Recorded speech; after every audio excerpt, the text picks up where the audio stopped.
G'day everybody, my name's Kai, I'm the creator of Elixir Mods, and welcome back to another video. I'm sorry I haven't put any out for a while. I've been waiting for 9.4 because there is some changes and stuff that's coming in 9.4 that's going to kind of mess with what we're doing in our tutorial series. So in this video that I'm just going to be releasing, it'll probably either be sometimes this week. Well, actually, that's probably not going to help you out any. So I'm probably going to be posting this on a Friday or the Saturday, 13th or the 14th. And I'm just going to be covering a few of the major changes that are going to break your mods from 9.3 to 9.4. So we're just going to cover a couple of the major things that I can remember off the top of my head. I've been working on 9.4 for our mods for a few weeks now, trying to get them updated and a whole bunch of new stuff. So I just wanted to cover some major things that will break your mods when changing over from 9.3 to 9.4. So 9.3 mods will not work in 9.4. And there's a few reasons for that, and I'm going to cover that today. Some of them might still work, it's just depending on the type of mod. So if we have anything that adds any housing items or any skills, then they're definitely not going to work. Or even some mods that use a particular method. But we're going to cover that in this video, and it's not going to be a really long one. Hopefully it'll just be a nice quick video just to explain the differences between the two, and help you getting ready to get on to 9.4. So one of the first things I'm going to actually cover is you can currently right now get the mod kit for 9.4. And in 9.4, the Unity version has changed to 2020.3.13 F1. So just remember that. So currently in 9.3.6, it's 2020.1.17 F1. And if you don't make that upgrade for 9.4, then your items and stuff aren't going to display in game. The mod kit also changes a few things in relation to blocks. So blocks actually, like custom blocks and stuff, work in 9.4, but that's all handled by the mod kit now. You don't actually have to do any manual changes into your Unity project. So if you go to the play.eco website, just log into your account, and if you scroll down to your download section, you're going to see here like the current version of Eco is beta 9.3.6, and there's the mod kit to download there. So if you can't see this one just here, the staging beta 9.4, at this time it's number 2084. Just click the more downloads button and this will pop up and you'll be able to see this, and then you can just download the mod kit. The mod kit does contain all the assembly references that you're going to need in order to actually just make sure that your mod's up to scratch. And instead of just scratching your head and trying to figure out what's actually changed and things like that, I'm going to cover those major things. So the first thing we're going to cover is the housing items. So this is for 9.3, this one just here. So as you can see, we have housing value, and then we set our housing values, so the category, the value, the type for room limit, and the diminishing return percent. And then when we were actually setting what the housing value was, this is where we're doing it in our initialize method on our object. So this is for 9.3. So now we're going to look at the one for 9.4. So this is the one for 9.4. The other major change as well that I kind of just skipped over is 9.3 DLLs were built in .NET Core App 3.1 or .NET Standard 2.1, where in 9.4 it now uses .NET 5.0, which is a really easy transition. It is far better. There's the .NET 5.0 adds in a whole bunch of new tools that really makes your life so much easier, helps make your code cleaner and easier to read, and it is just a really nice upgrade over the .NET Standard 3.1, .NET Core 3.1 and .NET Standard. However, as far as I'm aware, the .NET 5.0 does still retain some backwards compatibility for .NET Standard 2.1 and .NET Core 3.1. But don't hold me to that. I could be wrong, but I'm pretty sure I was talking with another modder and they said that their old .NET Standard DLLs were actually still working with the .NET 5 based eco server. So as you can see here, they've already changed some things in regards to the housing. So we're just going to cover that real quick. So with the old one, it was housing value. In 9.4, it's home furnishing value now instead. Sorry about that. I just had to clear my throat. And another thing that has actually changed is the namespace that is used to actually get these and be able to use them. So in 9.3, it was just eco.gameplay.housing value, and that's not really used in 9.4 anymore. And now it's, as you can see here, eco.gameplay.housing.property values. So as you can see up here, I have the namespace using eco.gameplay.housing.property values. And so one of the first major changes is changing over to the home furnishing value. The next thing that we're going to see here is with 9.3, this was just val. So I believe that they seemed that val was very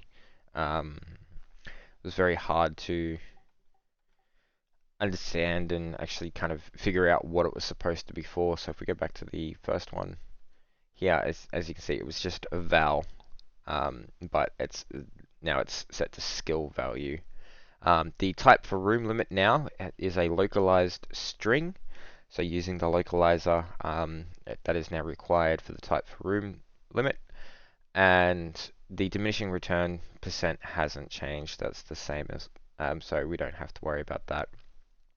The other thing that changed here as well, as you've seen with the category, we have home furnishing value dot room category now instead of housing value dot room category dot bedroom.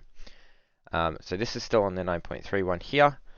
As you can see here, when we're going to initialize our housing value for the housing component that was attached to our world object, it was like housing component dot set, and then you would send through your housing value, which would be this one here, where all your values are defined.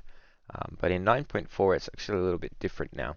It's just the housing component dot home value, and then we literally just give it our item and the housing value, which is this one here. So you don't need to change the like your variable name.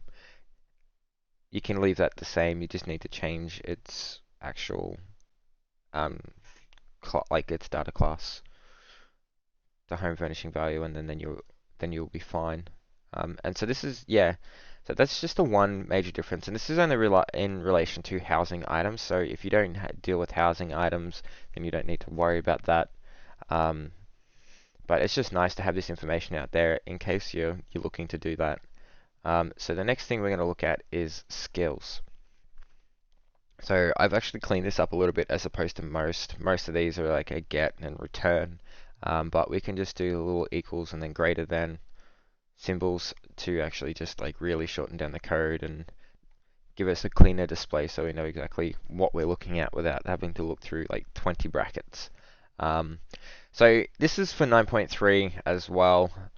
And as you can see here, this one here particularly is our profession. So the profession is like your hunter profession, your cook profession or chef, your masonry or whatever. So that's your actual profession itself. So your professions will only ever be like max level 1. It's not something that you should be able to level up or anything like that. It just houses all your skills, like your specialties. So we're going to look at the differences between our profession for 9.3 and 9.4. So in 9.4 here, as you can see, there's a lot less. So comparing with the 9.3, the required point and previous required point values are no longer required. If you have these there, it'll just throw an error, say that there is nothing that they could find that it could find to override. So as you can see here, no suitable method found to override. So you just go ahead and just remove them from your main profession, and that's the profession side done. So the next thing that we're going to move on to is the actual specialty or your general skills.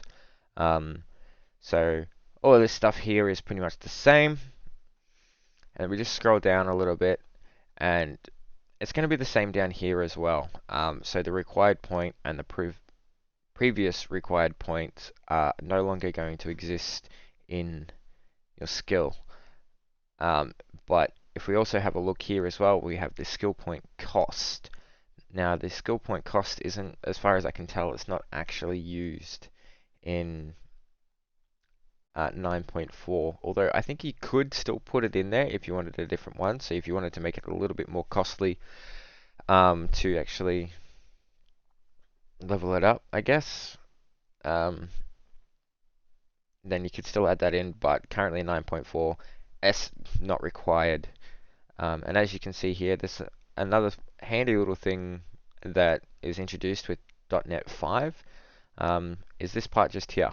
So we have new additive strategy, because we have our public static additive strategy equals new additive strategy. With .NET 5, you don't actually need to define your new data type or data value. So here we can have additive strategy still, but we don't actually have to have that there. So if you're using the IntelliSense here, it just says the new expression can be simplified. So it just means that we don't have to have that there anymore. Now, another thing that you're going to come across a lot is this particular thing just here. So these are green squiggly lines, normally in code. Yellow is your like a warning kind of thing, and red is your error. But this is literally just a warning. It's not going to affect anything at all. You can literally you can build this, and it'll build without any errors. So as you can see there, it just built no errors. But it gets really annoying, especially when you're trying to look at stuff and do things. So there is one thing that you can do that's going to help, and that's we're just going to add a new class. We're just going to call it global suppressions. We're going to clear everything out of there. And then this will be basically, this is all this will be in this file here. So this file is used by code analysis to maintain suppressed message attributes that are applied to this project. Project level suppressions either have no target or are given a specific target and scope to a namespace type, member, etc.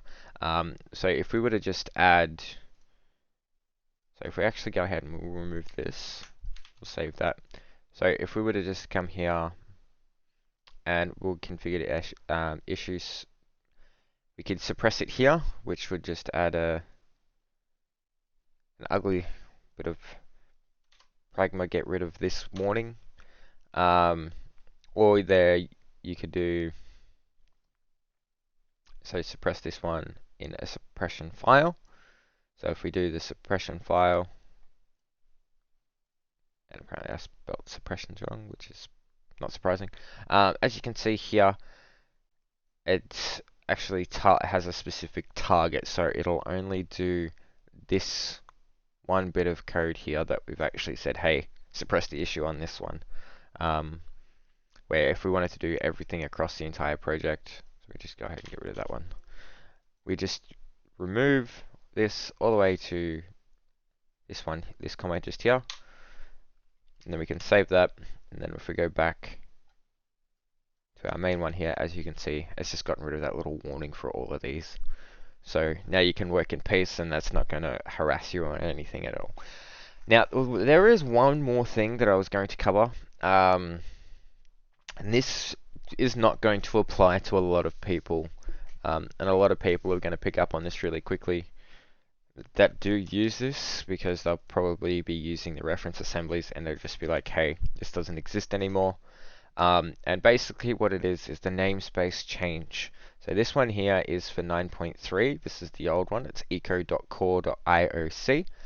And this is for using the service holder. This is just for a bit more technical mods and stuff like that. So they've changed the namespace that it's located in from eco.core to eco.shared. So anywhere that you have like eco.core.ioc, even if you're not just using like the service holder, It can be used for a few other different things. The namespace has now changed to eco.shared.ioc. But any other warnings or errors and stuff that you might get when prepping for 9.4, they're going to come up, and it'll actually help you get through. But if you do have any concerns or questions, or if something just doesn't make sense to you and you need a bit of help, shoot me a message and or leave a comment down below, and I'll do my best to try and cover the issue with you, to tell you what the changes that you'll need are, or even just drop a message on the Eco Modding community Discord. I'm there quite often, and I usually respond to a lot of messages there. So yeah, if there's anything else that you're interested in, let me know down in the comments below. I do read them, and I might have been a little bit slack with replying to some comments, and I apologize. But I do read them, and I do take the information into consideration, and I do really enjoy your feedback. And just as another one-off thing, I am sorry that I haven't put out any videos over this time period for more tutorials. They are coming. They are definitely coming. I am going to be doing more tutorials, so don't worry about that. They will be coming. And once 9.4 is out, it has made our life as modders a lot easier with a lot of things that they've done, especially in regards to the mod kit, and in the Unity side, which is really, really going to help us out a lot. And it's going to prevent us from getting some issues that were really common in pre 9.4. So keep your eye out for them. Yes, I will be doing custom block sets. So I will run you through adding in custom block sets, and then I will do a second part to the custom block sets, because I want to just get you into adding in your custom blocks to start with, and then getting into some of the more technical side of the block sets in a second video to that one. But we're going to be covering all the different things. We're going to be covering things like making new food items, blocks, actual like putting in your world objects and setting them up properly. There have been a few people with some issues with getting them in, so we will be covering that sort of stuff as well. So don't worry, we are going to get you on the modding track, and I will be putting out a lot of more videos when 9.4 releases. The reason that I hadn't was mostly because some of these changes, they took a lot of work to actually figure out some of them, and some of these changes do impact making these mods, and I didn't want to have to go through and redo everything in another video and say, hey, this has already been changed, we have to change this. So with this video here, I just wanted to get this one out and just say, hey, if you're ready for 9.4 and you want to update your mods and you're not sure where to start, here is some information to help you get started. Thanks for tuning in, and I will see you in the next video. Hopefully I'll have the first tutorial video out about a week or so after 9.4 drops, to let everybody kind of get into 9.4 and feel some of the new things that are coming, and then we'll get back right into the modding scene. So yes, I will see you then, and please take care of yourself, stay safe, and enjoy the rest of your day.